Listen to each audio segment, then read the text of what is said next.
نحمده ونصلي على رسوله الكريم اما بعد فاعوذ بالله من الشيطان الرجيم بسم الله الرحمن الرحيم والمرسلات عرفا فالعاصفات عصفا والناشرات نشرا فالفارقات فرقا فالملقيات ذكرا عذرا او نذرا انما توعدون لواقع صدق اللہ العظیم۔ یہ بات میں آپ کو بتا چکا ہوں کہ سورہ مزمل کے بعد سے مسلسل آپ کو اب آخر تک یہ نمایاں طور پر صورتیں جو ہیں جوڑوں کی شکل میں ملیں گی۔ منفرد مزاج کی کوئی صورت اب نہیں ہے، یا تین تین کے کوئی علیحدہ سے گروپ۔ البتہ یہ ضرور ہے کہ دو دو جوڑے مل کر بسا اوقات چار صورتوں کا ایک کانسٹیلیشن، ایک خاص جو ہے ترکیب وجود میں آتی ہے۔ وہ میں جیسا جیسا ہوگا آپ کو بتاتا جاؤں گا۔ سورۃ المرسلات یہ جو 29ویں پارے کی آخری صورت ہے، اور سورہ عما یتساءلون جو 30ویں پارے کی پہلی صورت ہے، یہ آپس میں جوڑے کی شکل میں ہے۔ اس کی 50 آیتیں ہیں، اس کی 40 آیتیں ہیں۔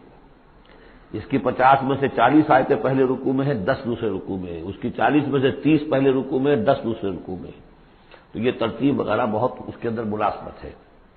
دونوں کا مضمون کھلم کھلا قیامت، اور یہ پورا گروپ جو چلا آ رہا ہے، یہ تو سورہ قاف سے لے کر اور آخر تک جو مکی صورتیں آئیں گی، انذار قیامت ان سب کا موضوع ہے۔ یہ تیسری صورت ہے کہ جو اس سٹائل سے شروع ہو رہی ہے، والصافات صفا فالزاجرات زجرا فالملقیات ذکرا۔ یہ سورہ صافات 23ویں پارے میں آئی تھی، پھر سورہ زاریات آئی، وہ بھی اسی انداز میں۔ اب یہ تیسری صورت ہے والمرسلات۔ سورہ صافات کی قسموں کے بارے میں بالکل یقین کے ساتھ معلوم ہے کہ وہاں مراد فرشتے ہیں۔ سورہ زاریات کے بارے میں اجماع ہے کہ وہاں ہوائیں مراد ہیں۔ یہ صورت اس اعتبار سے مشکل ہے کہ اس کی ابتدائی قسموں کے بارے میں مختلف آراء ہیں، ہوائیں بھی اور فرشتے بھی۔ والمرسلات عرفا، پہلی تین کے بارے میں تو یوں سمجھیے کہ سمجھا جاتا ہے کہ یقیناً یہ ہواؤں کا معاملہ ہے۔ وہ ہوائیں کہ جو چلائی جاتی ہیں بڑی آہستگی کے ساتھ، عمدہ طریقے سے، جب سب شروع میں چلتی ہے تو آہستگی کے ساتھ، اور مرسلات چلانے والا اللہ ہے ان کا، بھیجی ہوئی ہیں ہوائیں، یہ بھیجی ہوئی ہوائیں۔ فالعاصفات عصفا، پھر یہ بھی ہوتا ہے کہ یہی ہوائیں کسی وقت بڑے زبردست جھکڑ اور تیز طوفان کی شکل اختیار کر لیتی ہیں۔ والناشرات نشرا، اور اسی طرح سے یہی ہوائیں ہیں کہ پھر جو بادلوں کو، بخارات کو اٹھا کر لے کر جاتی ہیں، جو باران رحمت بن جاتے ہیں۔ فالفارقات فرقا، اور پھر وہ جا کر جو بھی تقسیم کرنا ہوتا ہے، مقسمات امرا جو ہم نے پڑھا تھا، پھر یہ ہے کہ کہیں پر وہ بارش ہو گئی اور کہیں وہ بارش نہیں ہوئی، کہیں بنجر رہ گیا معاملہ اور وہاں کھیتی نہیں ہوئی، اور کہیں چل ہو گیا اور وہاں کھیتی ہو گئی۔ فالملقیات ذکرا، البتہ اس کے بارے میں یہ اختلاف ہے کہ خیال تو یہ کہ یہ بھی مراد وہی ہوائیں ہیں کہ ان کے ذریعے سے وحی بھی جو آتی ہے اور وہ جو لوگوں تک پہنچتی ہے آواز نبی کی، وہ بھی ہوا کے ذریعے ہی سے پہنچتی ہے، میڈیم یہی ہے۔ لیکن ایک رائے یہ کہ اس سے مراد فرشتے ہیں کہ جو لے کر آتے ہیں ذکر، وہی لے کر آتے ہیں عذرن اور نذرن۔ اور یہ جو ذکر لاتے ہیں فرشتے، یا تو یہ کہ الزام اتارنے کے لیے، جو ہم پڑھ چکے ہیں سورہ نساء میں کہ ہم نے رسولوں کو کیوں بھیجا، لِأَلَّا يَكُونَ لِلنَّاسِ عَلَى اللَّهِ حُجَّةٌ بَعْدَ الرُّسُلِ، لوگوں کے پاس کوئی الزام نہ رہ جائے اللہ تعالیٰ کے ہاں پیش کرنے کے لیے، کوئی عذر باقی نہ رہ جائے کہ اللہ ہمیں خبردار تو کیا نہیں گے، ہمارے پاس کوئی نبی تو آیا ہی نہیں۔ تو عذرن اللہ تعالیٰ کی طرف سے گویا کہ اتمام حجت ہے، اور نذرن خبردار کرنے کے لیے تاکہ وہ جو بھی جاگنا چاہے جاگ لے۔ ان ساری قسموں پر جو اب مقسم علیہ ہے، جس چیز پر قسم کھائی گئی، انما توعدون لواقع، جس چیز کا تم سے وعدہ کیا جا رہا ہے وہ واقع ہو کر رہے گی۔ یہی سورہ زاریات میں تھی، لیکن سورہ صافات اس گروپ سے متعلق تھی کہ جو توحید جس کا مرکزی مضمون ہے، تو مقسم علیہ تھا ان الہکم لواحد۔ تو یہ فرق ہے۔ اب اس کے بعد قیامت کا نقشہ کھینچا جا رہا ہے۔ فَإِذَا النُّجُومُ طُمِسَتْ، جب ستارے مٹا دیے جائیں گے۔ وَإِذَا السَّمَاءُ فُرِجَتْ، جب آسمان میں شگاف پڑ جائیں گے، جھروکے بن جائیں گے۔ اب یہ سب چیزیں جو ہیں ہمارے لیے، یہ در حقیقت کہیں کہیں کوئی بات جدید جو ہماری معلومات ہیں اس کے اعتبار سے کچھ ذرا زیادہ اس کا مفہوم نکھر کر سامنے آ جائے گا، باقی یہ کہ ابھی تک یہ چیزیں جو ہے وہ متشابہات میں شامل ہیں۔ وَإِذَا الْجِبَالُ نُصِفَتْ، جبکہ یہ پہاڑ چلائے جائیں گے، اڑا دیے جائیں گے ریت بن کر اور یہ تحریر ہو جائیں گے۔ وَإِذَا الرُّسُلُ أُقِّتَتْ، اور جب رسولوں کا وہ وقت آ جائے گا جبکہ وہ جو کھڑے ہوں گے گواہی دینے کے لیے، لِأَيِّ يَوْمٍ أُجِّلَتْ، یہ کس دن کے لیے یہ سارا معاملہ کیا گیا تھا؟ لِيَوْمِ الْفَصْلِ، فیصلے کے دن کے لیے رسولوں کو بھی بھیجا گیا، رسولوں کا پھر وہاں پر پیش ہونا، پروزیکیوشن وٹنسز کی حیثیت سے اپنی اپنی قوموں کے خلاف گواہی دینا کہ اللہ ہم نے تیرا دین ان تک پہنچا دیا تھا، اب یہ جواب دے۔ یہ سب جو تھا یہ مؤخر کیا جا رہا تھا، کس دن کے لیے؟ لِأَيِّ يَوْمٍ أُجِّلَتْ لِيَوْمِ الْفَصْلِ، فیصلے کے دن کے لیے۔ وَمَا أَدْرَاكَ مَا يَوْمُ الْفَصْلِ، اور کیا تم سمجھتے ہو یوم الفصل کیا ہے؟ وَيْلٌ يَوْمَئِذٍ لِّلْمُكَذِّبِينَ، بس اسی میں وہ سب کچھ کہہ دیا گیا، ہلاکت ہے، تباہی ہے، بربادی ہے اس دن جھٹلانے والوں کے لیے۔ اور ویل کے بارے میں آپ کو بتا چکا ہوں کہ جہنم کی ایک وادی بھی ہے جس کا نام ویل ہے، جس سے خود جہنم پناہ مانگتی ہے۔ الم نہلک الاولین، کیا ہم نے پہلوں کو ہلاک نہیں کیا؟ ثم نتبعہم الآخرین، پھر ہم نے ان کے پیچھے دوسروں کو، پچھلوں کو لگا دیا۔ اب اس میں یہ بھی مراد ہے ایک نسل آتی ہے ختم ہوتی ہے، دوسری نسل آتی ہے ختم ہوتی ہے، تیسری نسل آتی ہے ختم ہوتی ہے، اور ایک یہ بھی کہ قوم نوح جو ہے ہلاک کی گئی تو قوم عاد کو اٹھایا، پھر وہ ہلاک کی گئی تو پھر قوم سمود کو اٹھایا۔ کذالک نفعل بالمجرمین، اسی طرح ہم کرتے رہے ہیں مجرموں کے ساتھ۔ ویل یومئذ للمکذبین، یہ ترجیحی آیت ہے اس سورت کی، اس میں یہ بار بار تکرار کے ساتھ آئے گا، غالباً 8 مرتبہ ہے۔ الم نخلقکم من ماء مہین، سوچو لوگوں کہ ہم نے تمہیں نہیں بنایا اس حقیر پانی سے جسے کہا گیا کہ لم یکن شیئا مذکورا سورہ دہر میں، جو قابل ذکر شے بھی نہیں ہے۔ فجعلناہ فی قرار مکین، پھر ہم نے اس کو رکھ دیا اس نطفے کو ایک بڑے مضبوط قلعے کے اندر، قرار جمے ہوئے، جو وال آف یوٹرس ہے، رحم مادر کی ماں، وہ بڑی مضبوط ہوتی ہے کہ جو دیوار ہے۔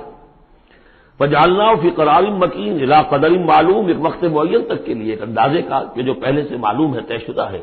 فقدرنا، تو ہم یہ سب کچھ کر سکے یا ہم نے وہ اندازہ مقرر کیا۔ فنعم القادرون، کہ کیا ہی اچھے ہیں ہم قدرت رکھنے والے، اور کیا ہی اچھے ہیں ہم اندازہ مقرر کرنے والے۔ ویل یومئذ للمکذبین، ہلاکت و تباہی اور بربادی ہے اس دن جھٹلانے والوں کے لیے۔ الم نجعل الارض کفاتا، کیا ہم نے زمین کو نہیں بنا دیا سمیٹ لینے والی؟ احیاء و امواتا، مردوں کو بھی زندوں کو بھی، زندوں کو بھی سمیٹا ہوا اس نے، زندوں کو پال رہی ہے، خوراک دے رہی ہے، اپنے اندر سے ان کے لیے جو ہے غذا بنا کر لا رہی ہے، اور مردوں کو بھی سمیٹ لیتی ہے اور انہیں تحلیل کر کے اپنے اندر جذب کر لیتی ہے۔ یہ زمین جو ہے کیسی بنائی ہم نے؟ الم نجعل الارض کفاتا، احیاء زندوں کے لیے بھی، امواتا مردوں کے لیے بھی، وجعلنا فیہا رواسیا شامخات، اور ہم نے اس میں ڈال دیے لنگر بڑے اونچے بھاری پہاڑ۔ واسقیناکم ماء فراتا، اور ہم نے تمہیں پلایا یہاں سے پانی تسکین بخش۔ ویل یومئذ للمکذبین، اب یہ سب وہ تذکیر بآلاء اللہ، اللہ کی قدرتیں، اللہ کی نعمتیں، اللہ کے احسانات کے حوالے سے یاد دہانی۔ انطلقوا الی ما کنتم بہ تکذبون، اب جاؤ اس چیز کی طرف جس کو تم جھٹلاتے رہے تھے، یعنی جہنمیوں کو حکم دیا جا رہا ہے اب جاؤ جہنم کی طرف۔ انطلقوا الی ظل ذی ثلاث شعب، چلو ادھر میدان حشر میں بہت دھوپ اور بہت سختی گرمی ہوگی، تو جہنم دور سے ایسے نظر آئے گی جیسے کوئی سائے کی جگہ ہے، اور سائے کی 3 بڑی بڑی پھانکیں ہوں گی۔ انطلقوا الی ظل ذی ثلاث شعب، لا ظلیل، اس میں کوئی سایہ نہیں ہے، ولا یغنی من اللہب، اور نہ ہی وہ آگ کی تپش سے بچانے والی شے ہے۔ دور سے نظر آئے گا سایہ، یہ لپکیں گے، تیز تیز جائیں گے۔ انہا ترمی بشرر کالقصر، وہ تو آگ ہے جو اتنے بڑے بڑے انگارے پھینک رہی ہے نکال کر جیسے کہ وہ محل ہوں۔ کانہ جمالۃ صفر، یا ایسی چنگاریاں کہ جیسے کہ اونٹ ہوں رنگ رنگ کے۔ ویل یومئذ للمکذبین، ہلاکت اور بربادی اور تباہی ہے اس دن جھٹلانے والوں کے لیے۔ ھذا یوم لا ینطقون، یہ ہے آج کا دن جس کے یہ بول نہیں سکیں گے۔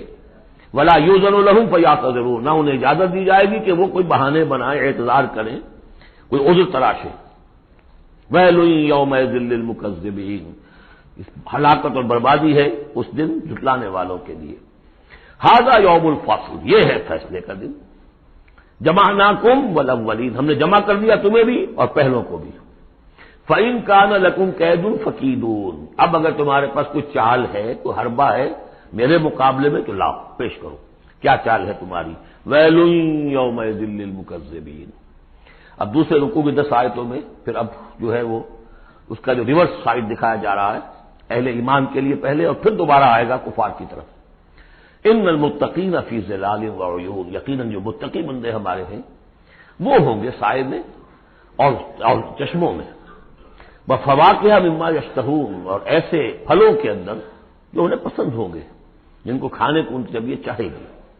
کلوا واشربوا ہنیئا، اور ہم کہہ دیں گے کھاؤ پیو مزے سے، نچتا پچتا، بما کنتم تعملون، جو عمل تم کرتے رہے تھے اس کے انعام کے طور پر۔ انا کذالک نجزی المحسنین، اسی طرح ہم بدلہ لیا کرتے ہیں اپنے محسن بندوں کو۔